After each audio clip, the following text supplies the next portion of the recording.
इस बात का अहद लेना है कि जो ताकतें हमारे आपके दरमियान में आकर हमको यहाँ पर ये कह रही है कि कैसे जीतेंगे, आज वो समाज हमारे साथ नहीं है, ये समाज साथ नहीं है, तो इनकी उनकी बात में ना आना। आप ये देखो कि जिसके साथ अल्लाह की मदद होती है वो कैसे कामयाब और कामरान होता है। 2014 में लोगों ने बड़ा तज्जिया किया कि कई सालों से यहाँ पर कोई एमएलए नहीं जीता, अब कैसे जीतेगा। तो तज्जिए को यहाँ की अवाम के इत्तेहाद ने, आपकी दुआओं ने यहाँ से कामयाब व कामरान कर कर बतलाया। 2019 में भी यही लोग आपके दरमियान में आकर आपके हौसलों को पस्त कर रहे थे, आपके इरादों को पस्त कर रहे थे, आपकी हिम्मतों को खत्म करने निकले थे।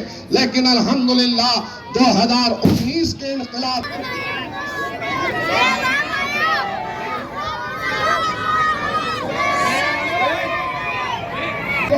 खासदार जनाब इम्तियाज जलील साहब हम लोगों के दरमियान में आ चुके हैं। मैं आप लोगों को एक बात बताना चाहता हूं कि आज सियासी माहौल चल रहा है तमाम मुल्क के अंदर और हमारे शहर के अंदर इलेक्शन का माहौल है। तमाम लोग आप लोगों के दरमियान में आएंगे, अपने वोट का मुतालबा करेंगे, लेकिन आपको अपने वोट का सही इस्तेमाल करना है। आज जो लोग महा विकास अघाड़ी को सेकुलर पार्टी समझ रहे हैं और जो लोग महा विकास अघाड़ी को सेकुलर होने के दावे कर रहे हैं, उन लोगों को मैं बताना चाहता हूँ, उन लोगों को जो लोग महा विकास अघाड़ी को सेकुलर समझ रहे हैं, उन लोगों को मैं बताना चाहता हूँ कि शिवसेना के सर्वे बाला साहेब ठाकरे से जब राजेश शर्मा सवाल करता है कि आपने बाबरी मस्जिद को तोड़ा है, क्या बाबरी मस्जिद तोड़ने के अंदर आपका हाथ है, तो बाला साहब ठाकरे कहते हैं मेरा हाथ नहीं मेरा पैर है। ऐसे ही शिवसेना के संजय राउत कहते हैं कि मुसलमानों से वोट देने का अधिकार को छीन लेना चाहिए। उद्धव ठाकरे साहब विधानसभा के अंदर उनके सीएम पद के आखिरी दिन जाते जाते औरंगाबाद शहर का नाम बदली करके जाते हैं, तो इनके अंदर कहां से सेकुलरिज्म है और कौन से लोग इनको वोट देने की बात कर रहे हैं। अजीज तरीन साथियों, मैं आपको एक बात बताता हूँ, जब पार्लियामेंट के अंदर बिल्किस बानो की बात आएगी तो अवैसी बनेगा, 3 तलाक की बात आएगी तो अवैसी बनेगा, एनआरसी की बात आएगी तो अवैसी बनेगा, हिजाब की बात आएगी तो अवैसी बनेगा, धनगर समाज की बात आएगी तो इम्तियाज जलील बनेगा, राम मंदिर का मसला आएगा तो इम्तियाज जलील बनेगा। अगर वोट देने की बारी आएगी तो मैं भी अवैसी बोलूंगा।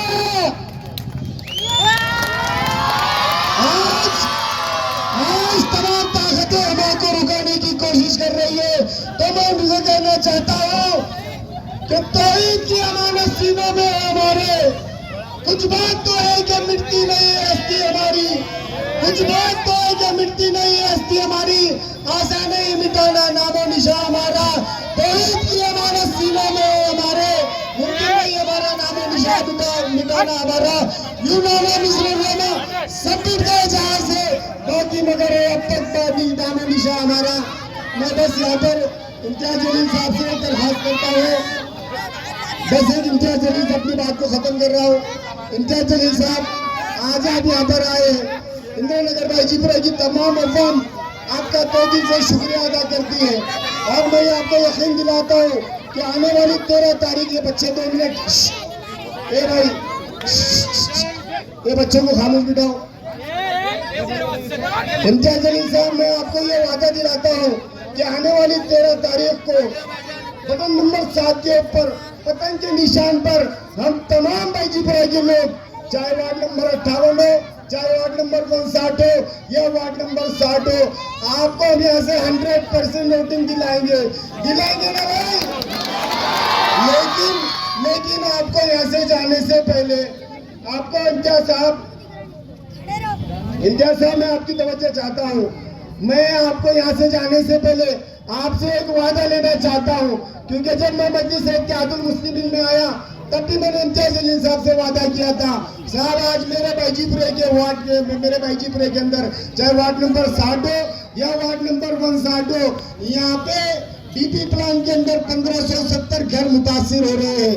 आपको यहाँ से वादा करके जाना पड़ेगा कि मेरे बाजीपुरे के एक भी घर की आप ईंट गिरने नहीं देंगे। इंशाअल्लाह ताला हम तमाम आपको सपोर्ट करने के लिए तैयार है। बस एक आखिरी बात कहता हूँ, हर किसी का हर काम के पीछे एक मफाद होता है। अगर हम अल्लाह की इबादत भी करते हैं तो उसके पीछे भी हमारा मफाद है कि हम इबादत करेंगे तो इसके बदले हमको अल्लाह जन्नत देगा। आज हम आपसे चाहते हैं, हम आपको वोट दे रहे हैं, उसके बदले आप हमारे घरों को बचाइए। बस मैं इतना कहना चाहता हूँ और एक आखिरी शेर के साथ मैं अपनी बात को खत्म करता हूँ कि ना हम मजबूर निकलेंगे ना हम लाचार निकलेंगे, ना हम मजबूर निकलेंगे ना हम लाचार निकलेंगे। जमीनें जब भी खोदी जाएंगी हम ही हर बार निकलेंगे। ये खाकी चट्टियां, ये जाफरानी चेहरे, ये खाकी चट्टियां, ये जाफरानी चेहरे, इन्हीं में ढूंढो, इन्हीं में मुल्क के गद्दार निकलेंगे। 4 तारीख के दिन तेरे घर के सामने हिंदुस्तान का सबसे बड़ा जश्न मैं मनाने वाला हूं।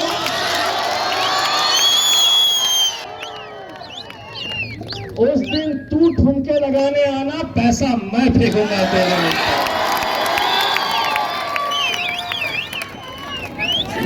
क्या है ये मवालिया, ये समझते हैं कि हम कुछ भी बोलेंगे तो मुझे सुनना पड़ेगा, तो इनको बीच बीच में डोज देते रहना चाहिए। ये गली के छपरी नेता ये समझ लेते हैं कि भाई हाथ में मोटा सा बड़ा, अरे मेंबर ऑफ पार्लियामेंट बोले तो मेरे भाई वहां पर देश के कानून बनते हैं, नौजवानों का मुस्तकबिल क्या होगा, हमारे बुजुर्गों के लिए हम कोई नया स्कीम ला सकते हैं क्या, हमारी बहनों के लिए हम क्या कर सकते हैं, ये फैसले वहां पर लिए जाते हैं। तुमको गलत फहमी ये हो गई शायद कि अंदर इतने सारे लोग बैठे हुए हैं, अपन पत्ते की गड्डियां लेकर जाओ और वहां पर पत्ते खेलते बैठो। सेशन खत्म हो गया तो चलो क्लब शुरू कर दे, नहीं होता भाई, नहीं होता है। कुछ तो ये करिए।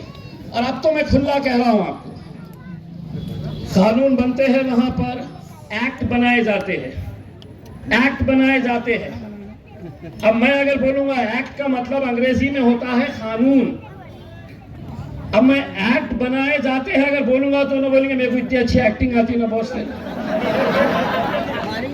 वो एक्टिंग नहीं चलती वहां पे भाई साहब।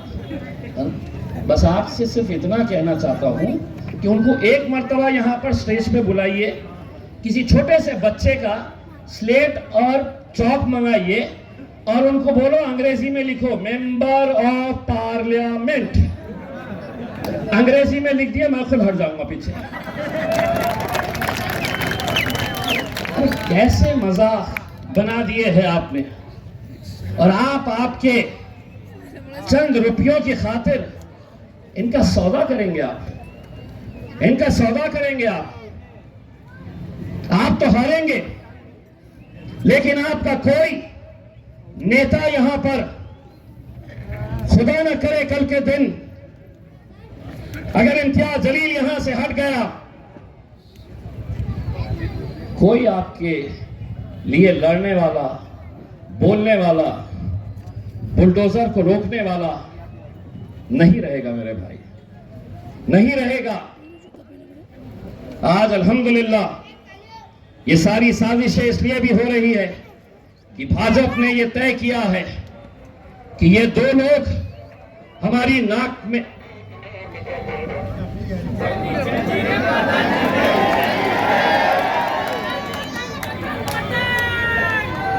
बहुत चलने वाली है। अरे भाई कितनी चलने वाली है भाई जी, पूरा संजय नगर में तो खूब दबा के चलने वाली है।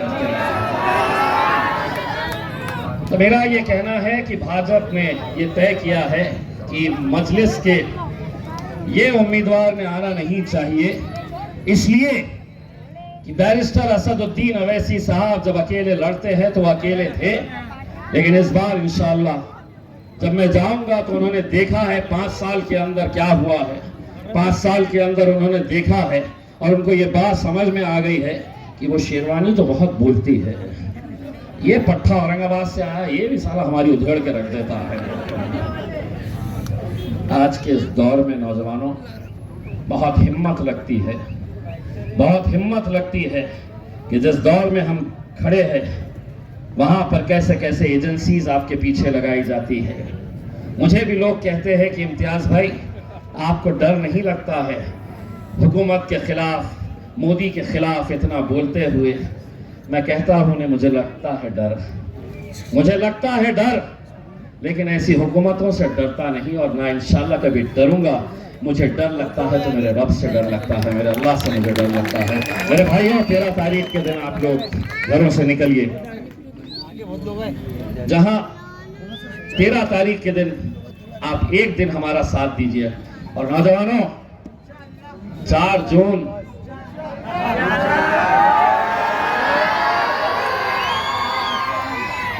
का इंतजार नहीं करना, 13 जून की शाम को ही इम्तियाज जलील आपको बताएगा कि इंशाअल्लाह हम 4 जून को हम जश्न मनाने वाले हैं।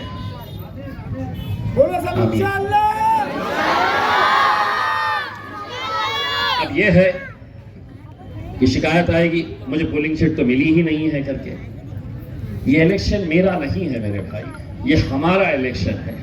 अब आपकी जिम्मेदारी है, आप यहाँ पर इतने सारे हमारे लोग मौजूद हैं, जफर बिल्डर साहब है, इमरान है, सलीम बोरगांवकर साहब है, हमारे अमर बिन हैदरा है, इरशाद है, हमारा अशफाक है, ये सभी लोग एक साथ, राजू पठान है, ये सभी लोग एक साथ मिलकर आए, एक एक घर में जाए और ये ख्याल रखे कि सिर्फ पोलिंग शीट से काम नहीं होगा, आपको उस दिन बाहर निकल कर आना होगा, वोट डालना होगा, अपने घर की मस्तूरात हमारी माओ और बहनों को बाहर निकाल कर एक एक वोट डालना होगा, वरना वो वक्त ना आए कि एक वोट की वजह से कोई नीचे कोई ऊपर हो जाता है। मेरे भाइयों अगर है तैयार, कितने करे थे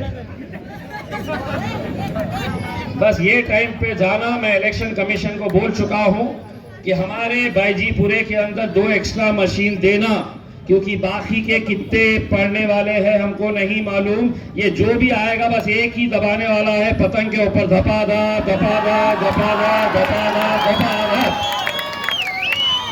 बहुत बहुत शुक्रिया। वाफिर दावल अल्हम्दुलिल्लाह।